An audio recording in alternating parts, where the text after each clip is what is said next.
আলাইহিসসালাম এবং খলিল ওনারই ছেলে হযরত ইসমাঈল আলাইহিসসালাম, যাকে জবিহুল্লাহ বলা হয়, এই দুইজনের মাধ্যমে। প্রথম পয়েন্ট খেয়াল করেন, ইব্রাহিম আলাইহিসসালাম কুরবানির জন্য নির্বাচন করেছেন কাকে? নিজের সবচাইতে প্রিয় জিনিসটাকে, সবচাইতে প্রিয় জিনিস, এক নাম্বার। দুই নাম্বার, সেখানে কি গোশত খাওয়ার বা গোশত খাওয়ার চিন্তা করার কোনো অপশন ছিল? ছেলের গোশত কি খাওয়া যায়?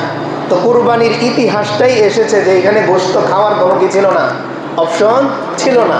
এবার আসেন এই পয়েন্ট থেকে, আমি যদি কোরবানির আগেই 300 লিটারের একটা ফ্রিজ কিনি, তো আমি কোন নিয়তে কোরবানি করি? কোরবানির আগে যদি অফারে 500 লিটারের 2টা ডিপ ফ্রিজ আমি কিনি, তো আমি কোন নিয়তে কোরবানি করি? আর নবী ইব্রাহিম আলাইহিসসালাম কোন নিয়তে কোরবানি করেছেন? মিলল না। তো যদি না মিলে তো কবুল হবে? যেমন কোনো স্কুলে আলাদা করে তাদের ড্রেস আছে, তাদের আইডি কার্ড আছে। এখন নর্থ সাউথ ইউনিভার্সিটির একটা ছেলে, সে যদি বিকারুন নেশায় যেয়ে ওঠে যে আমিও তো কোথাও না কোথাও স্টুডেন্ট, আমারও তো কার্ড আছে, তাকে ঢুকতে দিবে ভেতরে? সে যদি বলে আমি এর চাইতে ভালো জায়গার ছাত্র, আমি এখানেই ঢুকবো, তাকে দেয়া হবে? বলবে তুমি ভুল জায়গায় এসেছো। ঠিক তেমনি আমি দাবি করতেছি আমি নবী ইব্রাহিম আলাইহিসসালামের কোরবানি করতেছি, অথচ আমার আইডি কার্ডের মধ্যে ফ্রিজ লেখা, আমার আইডি কার্ডের মধ্যে গোশত খাওয়া লেখা, যেটা ওনার আইডি কার্ডের মধ্যে ছিল না। তো মিললো? যেহেতু মিলবে না, তাহলে আর মাসআলা জিজ্ঞেস করার দরকার নাই, আমার কোরবানি কবুল হবে কিনা আপনিই বুঝেন। দুই নম্বরে, হযরত ইব্রাহিম আলাইহিসসালাম ওনার যে ছেলেকে নির্বাচন করেছিলেন, ওনার ছেলের 2টা চোখ ছিল না, 2টা হাত ছিল না, খুবই অসুস্থ ছিলেন, দৌড়ে বেড়াতেন। তো এখন আমি যদি মনে মনে টার্গেট করি যে আমার এলাকায় গ্রামে একটা গরু একটু দুর্বল হয়ে গেছে, অসুস্থ হয়ে গেছে, ওই গরুর খোঁজটা লাগাও, ওটা তো 1.5 লাখ দাম আছে, 80,000-এ নেওয়া যায় কিনা? তো এইবার আমার চিন্তা আর নবী ইব্রাহিম আলাইহিসসালামের চিন্তা কি মিলল? যেহেতু মিলে নাই, তো আমার মাসআলাও জিজ্ঞেস করা লাগবে না যে আমার কোরবানি হয়েছে কিনা, আমি এমনিই বুঝতে হয়নি। 3 নম্বরে, হযরত ইব্রাহিম আলাইহিসসালামের টার্গেট কি ছিল? যে আমি যে আমার রবকে আমার সন্তানের চাইতে বেশি মহাব্বত করি, এটা আমি বাস্তবায়ন করব। সেই ছুরি আমার ছেলের গলায় চললেও আমি আমার রবকে দেখাবো যে আমি আমার এমন সন্তানের চাইতে আপনার প্রতি আমার ভালোবাসা আরো কোটি কোটি গুণ বেশি। কিন্তু আমি যখন গলায় ছুরি চালাচ্ছি, বা আমার সামনে আমার ইমাম সাহেবের হাতে গলায় ছুরি চলতেছে, ওই মুহূর্তে আমার ফিকিরটা কি?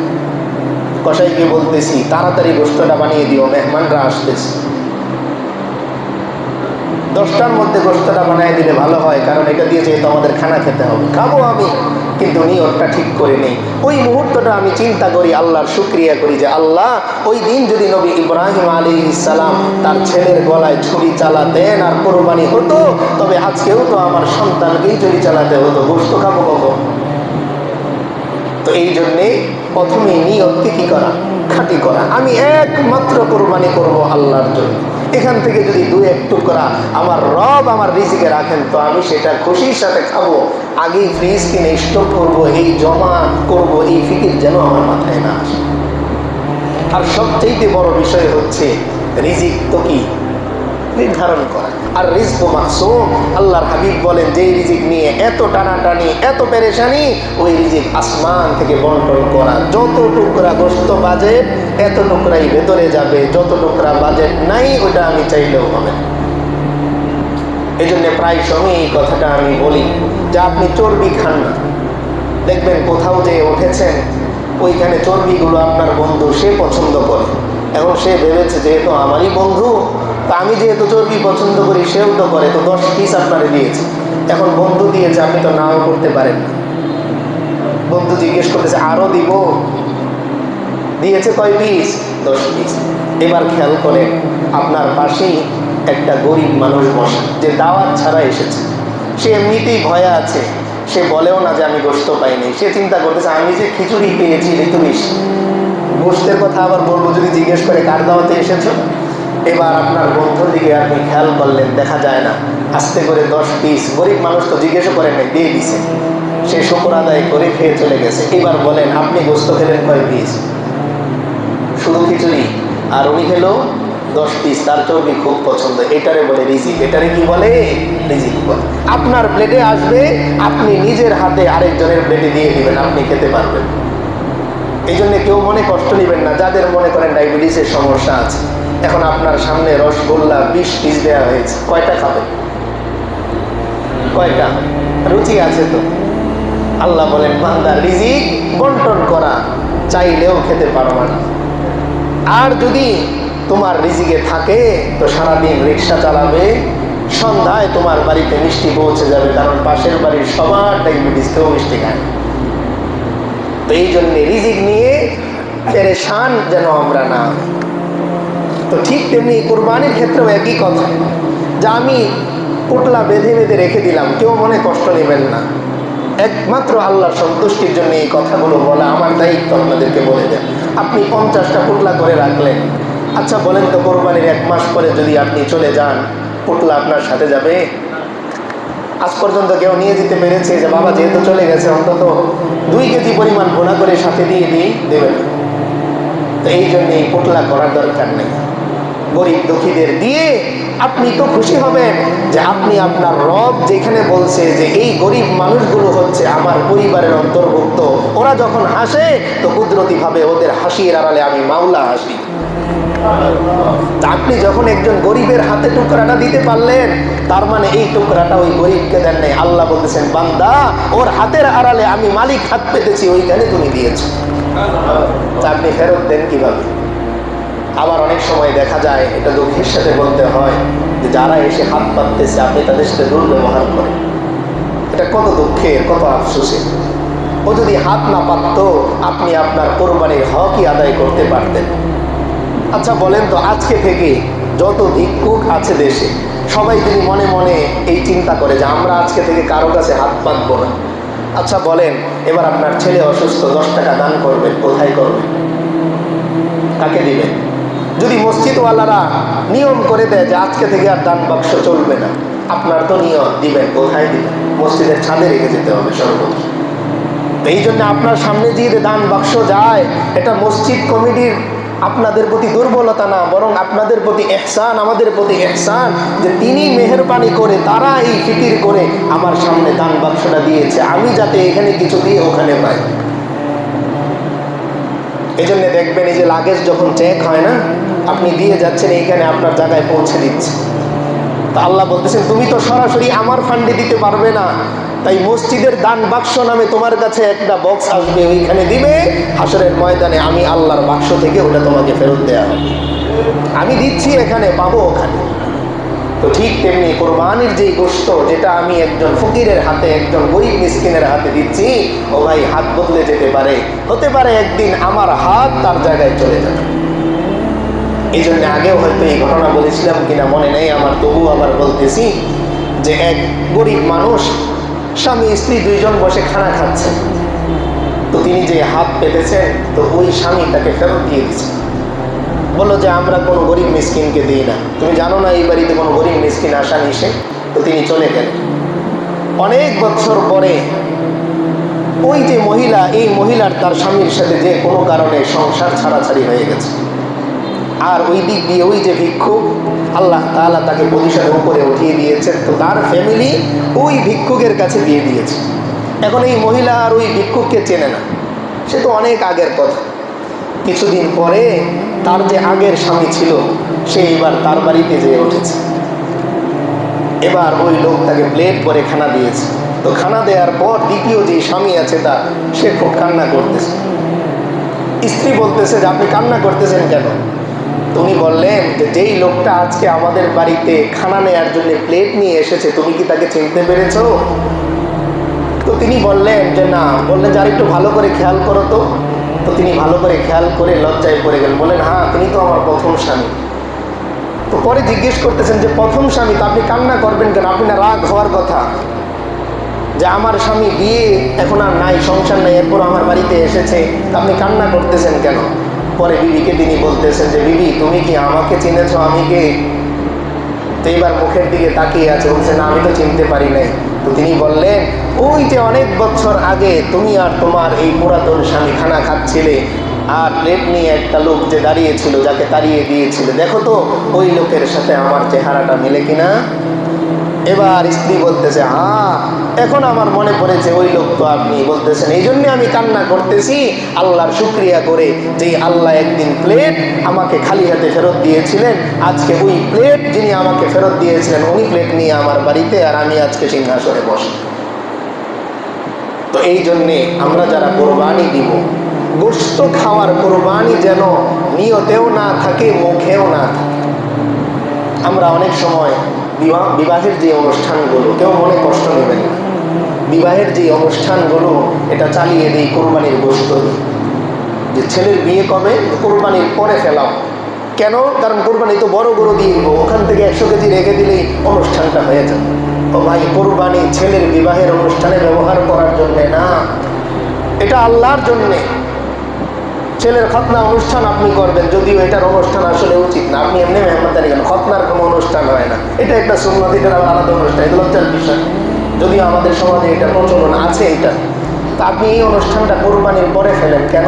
কোরবানির গোশতও খেলাম, ওদিকে খতনার অনুষ্ঠানটাও হয়ে গেল। আপনি আপনার মেয়েদেরকে দাওয়াত দিবেন, আত্মীয় স্বজনকে দাওয়াত দিবেন, তো কবে দিবেন? কোরবানির সময়। কেন? কারণ ওই যে আমি কোরবানি দিব, ওই গোশত দিয়ে কাজ চলে যাবে। এই কাজ চলে যাওয়ার কোরবানি যেন আমরা মেহেরবানি করে না দিই। আপনি নিয়তকে বদলান, আমি দাওয়াত দিতে নিষেধ করতেছি না, আপনি অবশ্যই আত্মীয় স্বজনকে দাওয়াত দিবেন, কিন্তু ফিকির যেন এটা না হয় যে কোরবানির গোশত দিয়ে চালিয়ে দিব, এই চালিয়ে দেওয়ার কোরবানি যেন আমরা না দিই। এই জন্য 1 নম্বরে কি করতে হবে? নিয়তকে খাঁটি করতে হবে। 2 নম্বর বিষয় যেটা আল্লাহ শেষ পয়েন্টে বললেন, ওয়ালাকি ইয়ানালুহু তাকওয়া মিনকুম, আল্লাহ বলেন বান্দা তোমার দিলের ভয় এটা আমার কাছে পৌঁছে। এখন আমি যে আল্লাহকে আসলেই ভয় করি এটার প্রমাণ কিভাবে? তো 1 নম্বরে বললাম নিয়তের খাঁটি করা, 2 নম্বরে হচ্ছে আর্থিক সচ্ছলতা। আমি আমার কুরবানির পশুটা যে ক্রয় করব, এই টাকাটা যেন 100% পিওর টাকা, এই টাকাটা যেন কি হয়? 100% পিওর টাকা। এমন যেন না হয় যে একজনের কাছে আমার 50,000 আছে, কোরবানির সময় 65 ফেরত দেওয়ার কথা। বোঝেন নেই মনে হয়, আপনার কত 50, কিন্তু কোরবানির আগে ফেরত পাওয়ার কথা কত 65, ওই 15। এটা যেন আমার কোরবানির পশুতে না লাগে। 2 নম্বরে অমুকে একটা ঝামেলায় পড়েছে, আমি দেখবো নে, দেখা করো সন্ধ্যার পরে, সামনে কোরবানি তো, দেখাটা কখন? সন্ধ্যার পরে। সামনে কি? কোরবানি। ওই সন্ধ্যার পরের টাকাটা যেন আমার কোরবানিতে না লাগে। অফিসে একটা ফাইল, আপনি অফিসের বস, আপনার সামনে এসেছে, আপনি বললেন সামনে কোরবানি তো, এই ফাইলের টাকা যেন আপনার কোরবানিতে না লাগে। একজন রিক্সাওয়ালার রিক্সাটা থানায় নিয়ে গেছে, আপনি একটু ফোন করে সুপারিশ করে দিলেন, আপনার সেই ক্ষমতা আল্লাহ দিয়েছেন, আলহামদুলিল্লাহ, এটা শুকরিয়ার সাথে গ্রহণযোগ্য, উপকার করলেন। যাওয়ার সময় রিক্সাওয়ালাকে বললেন আমার চা নাস্তার টাকাটাও দিবা না, এই চা নাস্তার টাকাটা যেন ওই কোরবানির মধ্যে না লাগে। তো এই বিষয়গুলো আমরা খেয়াল রাখবো, আর্থিক স্বচ্ছতা যেন আমার থাকে। কেউ আমাকে হাসরের ময়দানে এই কথা জিজ্ঞেস করবে না তোমার কোরবানির গরুটা কি গাবতলী হাটের সবচেয়ে বড় গরু ছিল কি। কেউ জিজ্ঞেস করবে না তোমার কোরবানির ভাগের গোশতটা কেজিতে 200 কেজির বেশি ছিল কিনা। আপনার সামর্থ্য আছে, হালাল টাকা দিয়ে একটা খাসি আপনি কোরবানি দিবেন, আল্লাহ বলেন বান্দা তুমি দিবা খাসি, আমি আল্লাহ ছেলে জবাই করার সওয়াব তোমার আমলনামায় দিয়ে দিই। সামর্থ্য নাই, 7 জন মিলে একটা গরু দিয়েছ, তোমার ভাগে 13 কেজি গোশত পড়েছে, আমি আল্লাহ 13,000 কেজি গোশত দান করলে যেই সওয়াব, এই সওয়াব তোমার আমলনামায় দিতে পারি, আমি এই ক্ষমতা আমার আছে। তো আমি কেন 2 লক্ষ টাকা দিয়ে গরু কেনার জন্যে সন্ধি টাকা নেব, হারাম উপায়ে আমি টাকা নেব? এইগুলো যেন আমরা না করি। কারণ দিব আমি কাকে? একটু বুঝে দিব, দিব কাকে? আচ্ছা বলেন তো, আপনার বড় বন্ধু তিনি সংসদ সদস্য, এখন আপনি তাকে উপহার হিসেবে দিতে চাচ্ছেন 1 প্লেট ভাত আর একটু শাক, সে কি সংসদ সদস্য? আচ্ছা বলেন তো, একটা গরিব মানুষও তার যদি কিছু না থাকে অন্তত চেষ্টা করবে একটা মুরগির গোশত হইলেও তো তাকে দেয়, এটা মানান সেই বিষয় তো আছে। আল্লাহ বলেন বান্দা আমি হচ্ছি সুবহানাল্লাহ, আমি আল্লাহ সমস্ত কিছু থেকে পবিত্র, তো অপবিত্র জিনিস তুমি আমার জন্য উৎসর্গ করো না, এটা কবুল হবে না। আল্লাহর নাম কি? সুবহানাল্লাহ। তাসবিহ আমরা যত করি আর প্রথম তাসবিহ কি? সুবহানাল্লাহ। আল্লাহ বলেন বান্দা বুঝে শুনে ডাইকো, আমি কিন্তু পবিত্র, তাই তোমার মুখ পবিত্র হওয়া লাগবে। তুমি যদি কিছু দিতে চাও তো তোমার দেয়াটা পবিত্র জিনিস হইতে হবে। এখন আমি যখন হালাল জিনিস থেকে না দিই, তখন আল্লাহ বলেন বান্দা তুমি কোরবানি দেও নাই, বরং আমাকে অপমান করেছো, কারণ আমি হারাম গ্রহণ করি না। এই জন্য আমরা সাবধান হই, আগে যা দিয়েছি দিয়েছি। এই যে সামনের যে কোরবানি আছে, আমি নিয়ত করি ছোট দিব, কিন্তু আমার পুরো টাকাটা একদম পিওর হালাল যেন হয়। ছোট্ট হবে, কিন্তু আল্লাহ বলেন এর সবটুকু আমি আল্লাহর কাছে গ্রহণযোগ্য নিই, হালাল টাকায় আমার হতে হবে। আর বিশেষ করে আমরা যারা শরীকে কোরবানি দিব, তাদের জন্য এই বিষয়টা খুব খেয়াল রাখা জরুরি। আপনি কার সাথে পার্টনার হচ্ছেন একটু খেয়াল করুন। দেখেন কোরবানির মাসালার মধ্যে এটা ইম্পর্টেন্ট একটা মাসালা। 7 জনের মধ্যে একজনের টাকাও যদি ভেজাল থাকে, একজনের টাকা ভেজাল, মাসালা হচ্ছে এই 6 জনেরটাও চলে যাবে। যেমন 10,000 টন দুধ আছে, আর এইখানে 100 কেজি যদি পেশাব এখানে যুক্ত হয়ে যায়, এটা আর হালাল থাকবে না, এটা হারাম হয়ে যাবে। তো ঠিক তেমনি 6 জনের টাকা পুরো পিওর হালাল, একজনের টাকার মধ্যে অসুবিধা আছে, তো এই 6 জনের কোরবানিও তার কারণে নষ্ট হয়ে যাবে। এই জন্যে আমরা যে পার্টনার খুঁজবো এখন থেকেই খুঁজি। এমন কারোর সাথে পার্টনার আমি না হই যে আমি যাতে বলতে পারি আমি তো অমুকের সাথে কোরবানি দিই, এই নাম দিয়ে আমার হাসরের ময়দানে পার পাওয়া যাবে না যে অমুকের সাথে আমি কোরবানি দিই। অনেকে আবার কোরবানি দেয় কাদের সাথে? যাদের বাসার সামনে গোশত বানানোর সুযোগ আছে। এটাও একটা পয়েন্ট যে ওনাকে সাথে নিলে ভালো হবে, কারণ তার বাসার সামনে সুন্দর ব্যবস্থা আছে। এখন তার টাকা হালাল হোক আর না হোক, ব্যবস্থা যেহেতু আছে, তো এখানে গরুটা তো বানাইতে হবে অন্তত। এই কারণে তার পার্টনার হিসেবে নেই। গরু তো বানালাম, যদি কবুল না হয়। অনেকে আবার নেয় যে তার ভালো লোক আছে, তো তাদের সাথে নিলে গোশতটা 11টার আগে বাসায় নেওয়া যাবে, কারণ বিবি সাহেব বলছে যে জোহরের পরে আমার বোন আসবে, তো এর আগে পাক শেষ করতে হবে। তো তার লোক আছে, তার পার্টনার হিসেবে না। আমার গোশত সন্ধ্যায় বাড়িতে যান, কিন্তু হালাল ভাবে যান। হারাম 10 টুকরার চাইতে হালাল 1 টুকরা আল্লাহর কাছে অনেক বেশি। এই জন্য আল্লাহ রাসূল সাল্লাল্লাহু আলাইহি ওয়াসাল্লাম না খেয়ে কত দিন কত রাত কাটিয়ে দিয়েছে। চাইলেই তো পারতেন, বারবার মক্কার কাফেররা অফার দিয়েছে, আপনার কি দরকার বলেন, কি লাগবে আপনার? স্বর্ণ লাগবে, তো স্বর্ণের পাহাড় আমরা আপনাকে দিয়ে দিব, কিন্তু তিনি নেন নাই। তো এই জন্য 1 নম্বরে নিয়তের শুদ্ধতা। নিয়ত আমি খাঁটি করবো একমাত্র আল্লাহর জন্য। সেখানে আমি 2-1 টুকরা যদি খাই, এটা আল্লাহর পক্ষ থেকে আমার জন্য নিয়ামত, দাওয়াত। আল্লাহ বলেন ওই দিন আমার পক্ষ থেকে দাওয়াত। এই জন্য আমরা জানি ঈদের 2 ঈদের দিন বিশেষভাবে রোজা রাখা নিষেধ, হারাম এই 2 দিন। আল্লাহ বলেন এই দিন তুমি আমার মেহমান, যদিও গোশত পোড়াটা তুমি আমার জন্যই উৎসর্গ করেছো, কিন্তু এখান থেকে আমি তোমার জন্য রেখেছি, খাবে তুমি, খুশি হবো আমি, তো আমি খাবো, কিন্তু টার্গেট যেন খাওয়া না হয়, এটা আমরা খেয়াল রাখবো। 2 নম্বর বিষয়, আর্থিক স্বচ্ছতা যেন আমাদের থাকে। দেখেন আল্লাহ তাআলার কাছে এটা জবাব দিতে হবে যে বান্দা তুমি কি জানতে না আমি পবিত্র? আমি যে হালাল ছাড়া গ্রহণ করি না, তুমি জানতে না? জেনে বুঝে কিভাবে হারাম দিয়ে তুমি আমার সামনে কোরবানি পেশ করো, এটা যেন আমাদের না হয়। এই জন্য হযরত আসম রহমতুল্লাহি আলাইহি, ওনার নাম কি? আল আসম, ওনারই বলা হয় বধির। এই উপাধিতে উনি কেন ভূষিত হলেন? উনি কোনো মহিলা মানুষ কথা বললে কানের মধ্যে এইভাবে আঙুল দিয়ে রাখতেন, কথা শুনতেন। এত বেশি মুত্তাকি মানুষ ছিলেন, তো ওনার নামই হয়ে গেল পরে আসম, মানে বধির। তো তাকে একবার জিজ্ঞেস করা হলো যে আপনি যে আপনার জিন্দিগিটাকে এত কঠিনভাবে সাজিয়েছেন, কি মনে করেন মহিলা মানুষ কথা বললে যেই লোকটা কানের মধ্যে আঙুল দিয়ে রাখে, ওই লোকের মনের অবস্থা কি? আর আজকাল তো মহিলারা কোথাও কথা বললে আমরা একটু শোনার চেষ্টা করি, আর বাধ্যতামূলক কিছু জায়গায় সিস্টেমই এমন করা যে অফিস থেকেও কল আসলে পুরুষ কণ্ঠ পাওয়া যায় না, মহিলা কণ্ঠ আপনাকে শুনতে হবে। সাধারণ মেসেজ অপশন আপনারা খেয়াল করেছেন কিনা? মেসেজ অপশনে সবগুলো মেসেজ যখন ডিলিট করবেন তখন একটা চিত্র আসে, এই চিত্রটাও একটা মহিলার চিত্র। এই জন্য যদি কেউ খেয়াল করে না থাকেন, আপনার ফোনের অপশনে যে মেসেজের যে অপশনটা আছে সবগুলো মেসেজ ডিলিট করবেন। ডিলিট করার পর আবার নতুন করে ঢুকবেন, দেখবেন একটা চিত্র আসে, ওই চিত্রটাও মহিলার। মানে আপনার চোখ আমার চোখ ঠিক থাকতে দিবেন, সোজা কথা। তো যাই হোক, ওনাকে জিজ্ঞেস করা হলো যে আপনি আপনার জিন্দিগিটাকে এমনভাবে কিভাবে সাজালেন। তো তিনি 4টা কথা বললেন। এই 4টা কথা বলে আমরা শেষ করে দিব। কয়টা কথা? 4টা কথা। 1 নম্বরে তিনি বললেন, যেই দিন থেকে আমি বিশ্বাস করেছি আমার রিজিক আমিই খাবো, আর কেউ খেতে পারবে না, ওই দিন থেকে আমি রিজিকের চিন্তা ছেড়ে দিয়েছি। 1 নম্বর কথা কি? যেই দিন থেকে আমি বিশ্বাস করে নিয়েছি আমার রিজিক আমিই খাবো, এইখান থেকে 1 লোকমা আর কেউ খেতে পারবে না, ওই দিন থেকে আমি রিজিকের চিন্তা ছেড়ে দিয়েছি। 2 নম্বরে, যেদিন থেকে আমি দেখেছি আমার আমল আমারই করতে হবে, ওই দিন থেকে আমি আমল ছাড়া আর কিচ্ছু চিন্তা করতে পারি।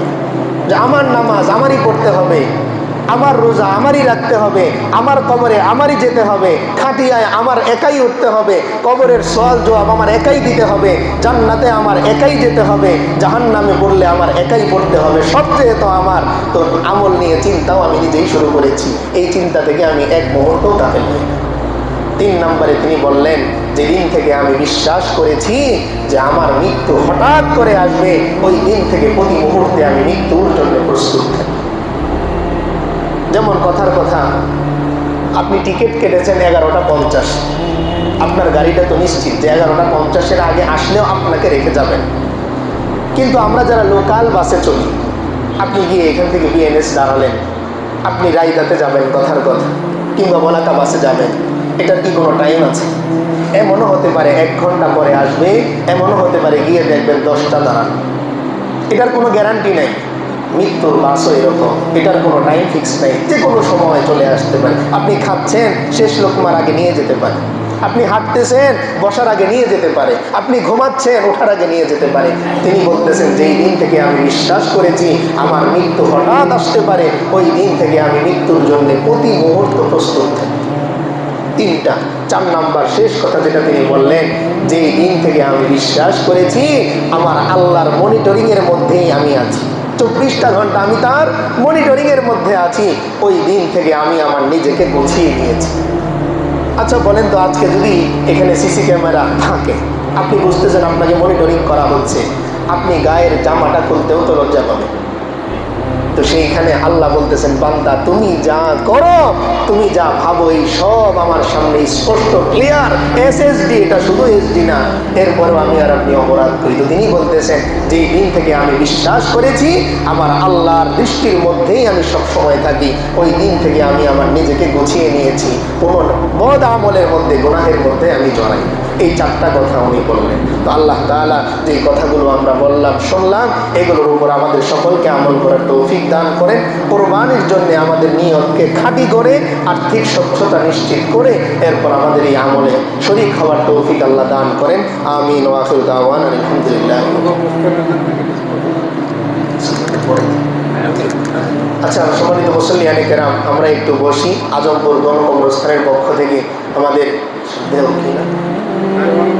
নাজিমুদ্দিন, শ্রদ্ধেয় নাজিমুদ্দিন দেওয়ার সাহেব, তিনি আপনাদেরকে সংক্ষেপে কয়েকটি কথা বলবেন। আমরা একটু মনোযোগ সহকারে, এরপরে ইনশাআল্লাহ সুন্নতের সময় দেওয়া হবে।